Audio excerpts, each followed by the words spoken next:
The message arrived on a Tuesday. Ambassador Frank Calloway sat in his office at the United Nations Space Embassy, watching raindrops race down the window. The holographic display on his desk flickered with an urgent notification. His heart sank as he read the report. The Galactic Hegemony, a coalition of 17 advanced alien species, had secretly redirected an asteroid toward Earth's moon. Their tracking systems had caught it just in time to divert it. This wasn't an accident. This was a message. Frank rubbed his tired eyes. For 200 years, humanity had tried to earn respect among the stars. For 200 years, they had been treated like children playing with dangerous toys. "Computer, call the president," Frank said. President Olivia Martinez appeared on his screen within moments. Her face was already grim. She had received the same report. "They've gone too far this time," she said. "An asteroid? They could have caused catastrophic damage to our lunar colonies." Frank nodded. "They claim it was a navigational error, but our analysis shows deliberate course corrections. They wanted us to detect it. They wanted us to know they could do worse." "I'm calling an emergency session of the United Nations Space Council," Olivia said. "We need everyone there. Tonight." 6 hours later, Frank stood in a room filled with the most powerful people on Earth. Representatives from every nation sat around a massive table. The mood was dark. Angry whispers filled the air. General Alan Blackwell pounded his fist on the table. "They've been treating us like children since first contact. We developed faster than light travel on our own. And what did they do? They patted us on the head and told us our engines were cute. It's time they learned we're not to be trifled with." The room erupted in agreement. 2 centuries of slights and insults had built up. Humanity had been patient. Too patient. Dr. Susan Baker, Earth's leading expert on alien psychology, stood up. The room quieted. Susan had spent decades studying the 17 species that made up the hegemony. "The hegemony only understands one thing," she said, her voice calm but firm. "They respect grand displays of power, nothing else. They dismiss our technological achievements because we haven't shown our willingness to act boldly." Frank watched as heads nodded around the table. Susan continued, "They see our diplomacy as weakness, our patience as fear, our restraint as inability." "President," Martinez rose from her seat. "Then perhaps it's time we spoke in a language they understand." She turned to the large screen at the front of the room. "Admiral Reyes, please share what you've been working on." The screen flickered, and a stern-faced woman in a naval uniform appeared. Behind her was what looked like an asteroid mining operation. "For the past 5 years," Admiral Reyes explained, "we've been developing technology that can reshape matter at the molecular level. It started as a terraforming project, but recent breakthroughs have expanded its potential." She pressed a button, and the screen showed a small asteroid. As they watched, the rocky surface began to move like liquid. It reshaped itself into a perfect sphere, then a cube, then a pyramid. "Programmable matter," Admiral Reyes said. "We can reshape anything, any size, any form." The room was silent. The implications were enormous. "We've been hiding our true technological progress," the Admiral continued. "The hegemony has no idea what we're capable of." President Martinez looked around the room. "I propose we create something they can't ignore. Something that will make our statement clear even across language barriers." General Blackwell leaned forward. "What exactly are you suggesting, Madam President?" A small smile crossed her face. "Something big. Very big. Something that will be visible from their capital world." Frank felt a shiver down his spine. He knew that look. It was the same look humans had when they decided to reach the moon, to cure cancer, to build the first warp drive. It was determination. "We build a planet," Martinez said. Gasps filled the room. "Not just any planet," she continued. "A planet we can control, shape, and when the time is right, we use it to send a message they can't possibly misinterpret." "Doctor," Baker's eyes widened. "You want to build a planet-sized, what exactly?" "A middle finger," Martinez said, her voice deadly serious. "The universal gesture of defiance, visible from space." For a moment, the room was completely silent. Then someone started to laugh. Soon, others joined in. It wasn't mocking laughter. It was the release of 2 centuries of frustration. Frank thought about all the diplomatic meetings where he'd been talked down to, all the times human achievements had been dismissed. He began to laugh too. President Martinez let the laughter die down naturally. When silence returned, she spoke again. I know it sounds absurd. That's part of why it will work. But make no mistake, this is not just a rude gesture. This will be the most advanced piece of technology ever created. A show of force disguised as an insult. She pressed a button, and a holographic plan appeared in the center of the table. This project will require every nation working together. We'll need to harvest the asteroid belt, develop new technologies, keep it all secret from the hegemony's spies. Frank studied the plans. It was outrageous, impossible. And yet, we'll call it Project Defiance, Martinez said. Does anyone object? No, one did. Then let's vote. The vote was unanimous. For the first time in human history, every nation on Earth agreed on something. They were tired of being disrespected. They were tired of being treated as lesser beings. As Frank left the meeting, he felt lighter than he had in years. The hegemony had pushed humanity too far. Now they would learn what humans could do when they lost patience. The next morning, construction began in secret. Deep within the asteroid belt, humanity started building what would become the biggest statement in galactic history. And for the first time since meeting aliens, humans felt something they had almost forgotten. They felt pride. 3 months after the emergency meeting, the dwarf planet Ceres became the center of human innovation. Officially, it was designated as Solar System Defense Platform Alpha. Unofficially, it was the headquarters of Project Defiance.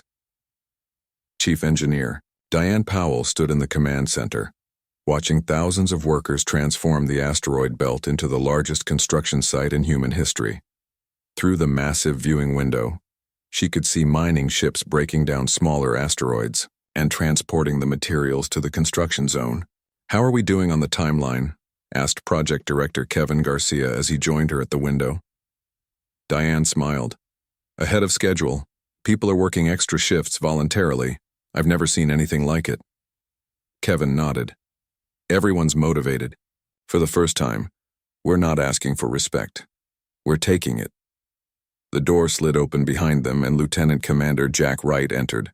As head of security, Jack was responsible for keeping the project hidden from the hegemony's watchful eyes. The new sensor disruptors are online, he reported. To any outside observer, this looks like standard mining operations. What about the holographic projectors? Kevin asked. Active and functioning perfectly, Jack replied. They're projecting images of normal asteroid mining. The hegemony won't see what we're really building until we want them to. Diane turned away from the window and pulled up a holographic blueprint. The image showed a massive spherical structure the size of a small moon. The basic framework is complete, she explained, pointing to various sections. We're now working on the programmable matter integration. The door opened again and scientist Natalie Ross entered. Her team was responsible for the technology that would allow the planetoid to change shape. We just completed a successful test, she announced, her eyes bright with excitement. Watch this. She activated a small device on her wrist. A hologram appeared, showing a test asteroid about the size of a small building. As they watched, the asteroid's surface began to flow like liquid metal. Within seconds, it had transformed from a rough, irregular shape into a perfect hand with its middle finger extended. The quantum resonance manipulator works perfectly, Natalie said. We can reshape matter at the subatomic level. Kevin whistled. And you're sure we can scale this up to the full planetoid? Natalie nodded. Absolutely. It's just a matter of building enough manipulators and placing them correctly throughout the structure. What about power requirements? Diane asked. We've solved that too, Natalie said. The core of the planetoid will contain a miniature star. It will provide all the energy we need. Jack looked concerned. A star? Is that safe? Perfectly safe, Natalie assured him. It's contained within a quantum field. We've tested it extensively. Kevin studied the blueprint again. So, when complete, we'll have a planet-sized structure that can transform into any shape we program it to take. That's right, Diane confirmed. And when the time comes, we'll use it to send our message. Later that evening, Diane sat alone in her quarters, reviewing the day's progress reports. A notification flashed on her screen. It was a message from Earth. President Martinez appeared on the screen. Chief Engineer Powell, I need a status update. Diane straightened. Madam President, we're ahead of schedule. The framework is complete and we've successfully tested the programmable matter technology. Excellent, Martinez said, because the hegemony is pushing us again. Diane frowned. What happened? They've increased restrictions on our Mars and Europa colonies, Martinez explained. Trade ships are being stopped and searched without cause. And they've rejected our petition for equal treatment for the 7th year in a row. They still don't take us seriously, Diane said. Martinez nodded. They don't, but they will. How soon can Project Defiance be operational? Diane checked her calculations. At our current pace, we'll be ready in 18 months, but if we push harder, maybe 14. Push harder, Martinez said. Every day our people suffer under their restrictions is a day too long. Understood, Madam President. After the call ended, Diane left her quarters and returned to the command center. She found Kevin and Natalie still there working late. Need to speed things up, she told them. The hegemony is increasing pressure on our colonies. Kevin looked concerned. We're already working at maximum capacity. Then we need to expand our capacity, Diane said firmly. I want construction, crews working around the clock. Bring in more workers from the outer colonies if necessary. That will make it harder to keep the project secret, Jack warned as he joined them. Diane nodded. True, but we need to take that risk. President Martinez wants us operational in 14 months. 14 months? Natalie's eyes widened. That's pushing it, even with the breakthroughs we've made. I know, Diane said. But think about what we're doing here. For 2 centuries, humanity has tried to earn respect through diplomacy and reason. All it got us was more restrictions and more condescension. She looked out at the massive construction project. This is our chance to change that forever, to show the hegemony and every other species in the galaxy that humans are not to be underestimated. Kevin nodded slowly. You're right. We can do this. I'll reorganize the construction teams for round-the-clock work. I'll find ways to speed up the manipulator production, Natalie added. Jack sighed. And I'll enhance security protocols to compensate for the increased activity. Word of the accelerated schedule spread quickly among the workers. Instead of complaints, there was a surge of determination. Volunteers came forward offering to work double shifts. Engineers proposed new methods to speed up construction. 6 months into the project, the basic structure of the planetoid was visible from Ceres. It hung in space like a newborn moon, its surface still rough and unfinished, but its potential clear to all who saw it. The hegemony continued its diplomatic slights, unaware that every insult only fueled the fires of human determination. Every restriction they placed on human colonies added more volunteers to Project Defiance. And in the center of the growing planetoid, a tiny star began to shine, ready to power the greatest statement humanity had ever made. 1 year into Project Defiance, Ambassador Frank Calloway prepared for another frustrating meeting with the Galactic hegemony. His ship approached the massive space station where the Galactic Council held its sessions. The station hung in orbit, around Zentara Prime, the hegemony's capital world. Frank straightened his formal diplomatic uniform and checked his reflection in the mirror.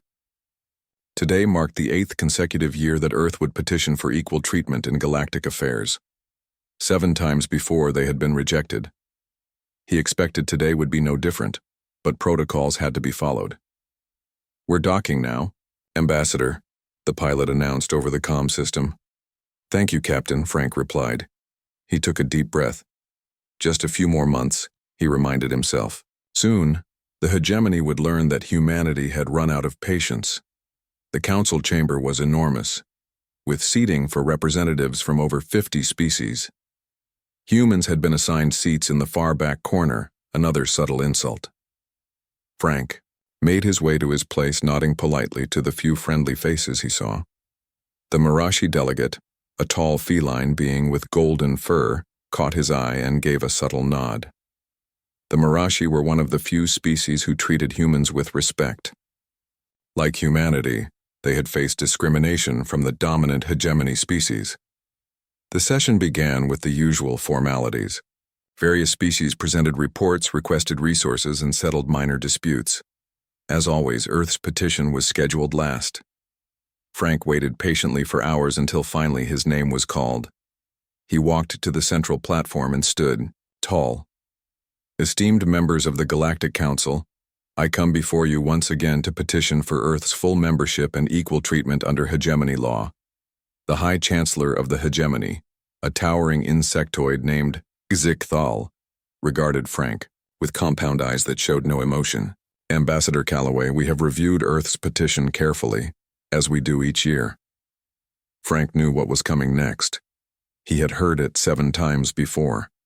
While we acknowledge human progress, Xikthal continued, your species has not yet demonstrated the necessary maturity for full membership. Your emotional responses to challenges remain problematic. Frank kept his face neutral, though anger burned inside him. Chancellor, with respect, humanity has met every technical requirement for membership. We have developed faster-than-light travel independently. We have colonized multiple worlds within our system. We have made scientific advances that benefit many species. Technical achievements are only part of the qualification, Xikthal replied, his mandibles clicking dismissively. Your species still reacts with emotion rather than logic, perhaps in another century when you've evolved beyond these primitive responses. Several hegemony representatives chittered in what Frank recognized as their version of laughter. He forced himself to remain calm, remembering the massive project taking shape in the asteroid belt. Is there anything specific that humanity could address to change the Council's decision? Frank asked, knowing the answer. Continue to develop patience, Xikthal said. Learn to accept your proper place in the galactic order. The petition is denied. This session is adjourned. Back on his ship, Frank sent an encrypted message to Earth. The petition was denied. Again, Secretary General Sharon Miller responded within minutes. Her face on the screen showed controlled anger. We expected nothing less. How long until Project Defiance is operational? Director Garcia reports they're running 6 months ahead of schedule, Frank replied. The provocations have motivated everyone, Sharon nodded. Good. It's time to prepare our allies for what's coming. Meet with the Marashi and Delphians. They've suffered under the hegemony as well. We'll need their support when we make our statement. 2 days later, Frank met with representatives from the Marashi and Delphian species in a private room on a neutral space station. The Delphians were aquatic beings who used floating water tanks to move in air environments. Their blue skin rippled as they spoke. What you're proposing is bold, said Cartel, the Marashi diplomat, after Frank explained a vague outline of humanity's plan.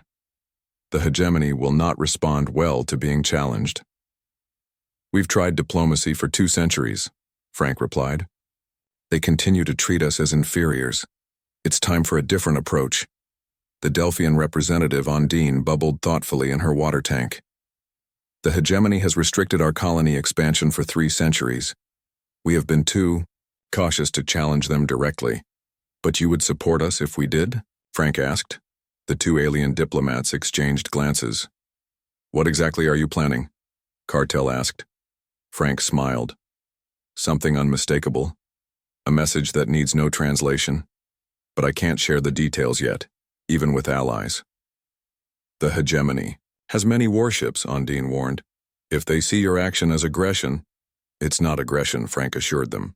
It's a statement. We won't attack anyone. But after this, they'll never dismiss humans again. Cartel's whiskers twitched in what Frank recognized as amusement. We have been waiting for someone to challenge them. The Marashi will stand with you when you make your statement. As will the Delphians, Ondine agreed. We are tired of being treated as lesser beings. Frank nodded gratefully. When the time comes, we'll need voices of support in the council. Back at Ceres, construction entered its final phase. The planetoid was now complete, a perfect sphere the size of Earth's moon. Its surface was covered with billions of quantum resonance manipulators, ready to reshape it at a moment's notice. In the command center, Diane Powell and her team ran final system checks. Power core stable, reported Natalie Ross. The star is functioning perfectly. Security systems operational, added Jack Wright. We can move this thing through space completely undetected.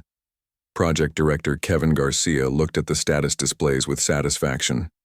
We're ready. The prototype test succeeded beyond our expectations. We can form any shape we program and hold it indefinitely. Diane nodded. Inform President Martinez that Project Defiance is operational. On Earth, President Martinez received the news with grim satisfaction. She called an emergency session with her top advisors. The project is ready, she announced. Now we need the right moment to reveal it. General Blackwell spoke up. Intelligence reports the hegemony is planning to order the evacuation of our research station on Titan. They want the moon for their own research base. Sharon Miller's eyes narrowed. They would force our scientists to abandon years of work? Yes, General Blackwell confirmed. The order will come next week. President Martinez looked around the table. Then we have our moment. If they issue that order, we respond with Project Defiance. Are we really doing this? Asked one advisor nervously. Building the thing was one thing, but actually using it. They've pushed us too far for too long, Martinez said firmly. It's time humanity showed the galaxy what happens when we lose patience. The vote was unanimous. After 2 centuries of diplomatic slights and increasing restrictions, humanity had finally had enough. The hegemony was about to learn that humans were not to be underestimated. The evacuation order for Titan came exactly as predicted. The hegemony didn't even bother with diplomacy. They simply sent a notice giving human researchers 7 days to abandon their facilities. Decades of research would be lost. Billions in. Equipment would be surrendered. It was the final insult. On Earth, President Martinez sat in the Oval Office with her crisis team. She read the hegemony's order one more time, then set it down on her desk. Send the signal, she said quietly. Project Defiance is go. Admiral Grace Johnson stood on the bridge of the UNSS Defiant, Earth's newest and most advanced warship. She was tall with dark skin and sharp eyes that missed nothing. Her crew, handpicked for this historic mission, represented every nation on Earth. Admiral, her communications officer called. Message from Earth Command. Project Defiance is go. Grace nodded. Send acknowledgement. Prepare the fleet for a wormhole jump. Around the Defiant, 20 other warships moved into formation. Though small by hegemony standards, these ships carried technology the aliens didn't know humans possessed. All ships report ready, Admiral, said her first officer, Commander Sam Winters. Good, Grace replied. Begin countdown to jump. On Ceres, Director Kevin Garcia received the same message. He turned to his team in the command center. It's time. Move the planetoid into position behind Jupiter. Diane Powell nodded and began entering commands. Massive engines fired, pushing the moon-sized object out of its hiding place. Despite its enormous size, the planetoid moved with surprising speed and grace. Position locked, Diane reported. Ready to execute final phase on your command. Notify all personnel to prepare for possible hegemony response, Kevin ordered. And get Ambassador Calloway on the line. He should be aboard the Defiant by now. On the Defiant, Frank Calloway joined Admiral Johnson on the bridge. He had traded his diplomatic uniform for standard Navy attire. Never thought I'd see you in military dress, Ambassador, Grace remarked. Frank smiled grimly. Today isn't about diplomacy. It's about making a statement. A big one, Grace agreed. She turned to her navigation officer. Final coordinates locked? Yes, Admiral. The hegemony capital world, directly above the council chamber. Grace looked at the countdown timer on the main screen. All ships prepare for jump in 5, 4, 3, 2, 1, jump. Space twisted around the fleet. A wormhole opened, swallowing the ships and depositing them instantly across the galaxy. When space returned to normal, they hung in orbit around Zentara Prime, the hegemony's capital world. Alarms immediately sounded across the planet below. The hegemony had never seen humans use wormhole technology before. They had no idea such small ships could create stable wormholes across such vast distances. We're being hailed by Hegemony Defense Command, reported the communications officer. They're ordering us to withdraw immediately or face destruction. Open a channel, Grace ordered. But not to Defense Command. I want to address the entire Council. The communications officer worked his console. Channel open, Admiral. You're broadcasting to the Council chamber and all major population centers. Grace straightened her uniform and faced the camera. This is Admiral Grace Johnson of Earth. For too long, humanity has been treated as a lesser species. Today, that ends. We demand equal standing in the galactic community and the immediate repeal of all discriminatory policies against Earth and its colonies. On the screen, High Chancellor Exicthal's insectoid face appeared. His compound eyes reflected the light coldly. You dare to threaten the hegemony? He chittered. Remove your vessels immediately or face obliteration. Your primitive ships are no match for our defenses. Grace smiled slightly. We thought you might say that. Allow us to demonstrate humanity's resolve. She nodded to Frank, who pressed a button on his communicator. Series control, execute final phase. Behind Jupiter, the massive planetoid activated its wormhole drive. Unlike the smaller versions on the warships, this one could transport an object the size of a moon. Space tore open, and the planetoid disappeared from the solar system. Moments later, it reappeared in orbit around Zentara Prime, positioned so that every being on the planet's surface could see it clearly. What is this? Demanded Exicthal. What have you brought to our world? Watch, Frank replied simply. On the planetoid's surface, billions of quantum resonance manipulators activated simultaneously.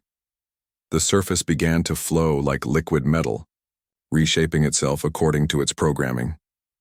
The perfect sphere stretched and reformed. One section extended outward, forming a massive cylindrical shape. From this, 5 smaller cylinders emerged. The overall structure now clearly resembled a gigantic human hand. Then, 4 of the smaller cylinders folded inward, while the central one remained extended. The message was unmistakable.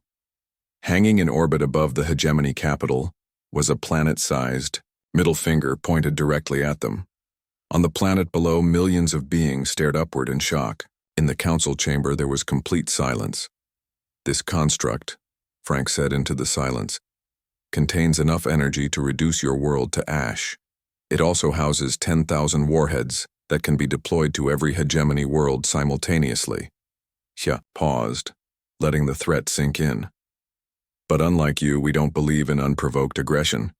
This is simply our way of saying we're done with second-class status. Humanity has officially lost its patience. The Mirashi representative was the first to break the silence.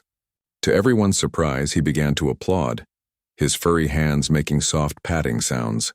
The Delphian representative joined in, slapping her fins against her water tank. Soon, others followed, species who had also suffered under the hegemony's arrogance. Chancellor Exicthal's mandibles twitched nervously. This is an outrage, a violation of all diplomatic protocols. Interesting, Frank replied calmly. When you redirected an asteroid toward our moon, that wasn't a violation. When you ordered our scientists off Titan, that wasn't a violation. When you restricted our colonies and searched our ships without cause, those weren't violations. Grace stepped forward. Here are our terms. Full membership in the Galactic Council for Earth. Equal treatment under all hegemony laws. Immediate removal of all restrictions on human colonies and trade. And if we refuse? Exicthal asked, his voice less certain now. Grace smiled. We've demonstrated our technological capabilities. Do Do you really want to find out what else we've been hiding? She turned to her communications officer. Show them the Mars defense grid. On screens throughout the council chamber, images appeared of massive weapon platforms orbiting Mars, each capable of firing energy beams that could slice through battleships. We built these 5 years ago, Grace explained. We've never used them because we believed in diplomacy. That belief has been tested to its limits. Frank looked at the Chancellor with steady eyes. You called us emotional and primitive. You said we needed to learn patience. Well, Chancellor, our patience has run out. What's your decision?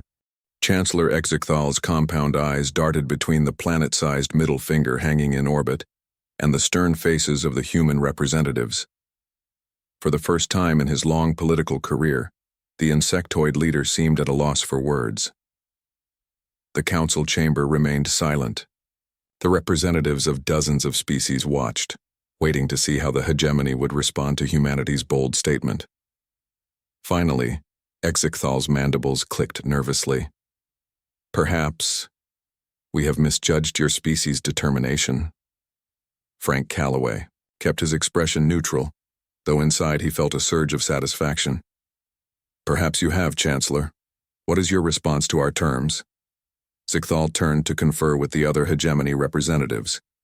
Urgent chittering filled their corner of the chamber.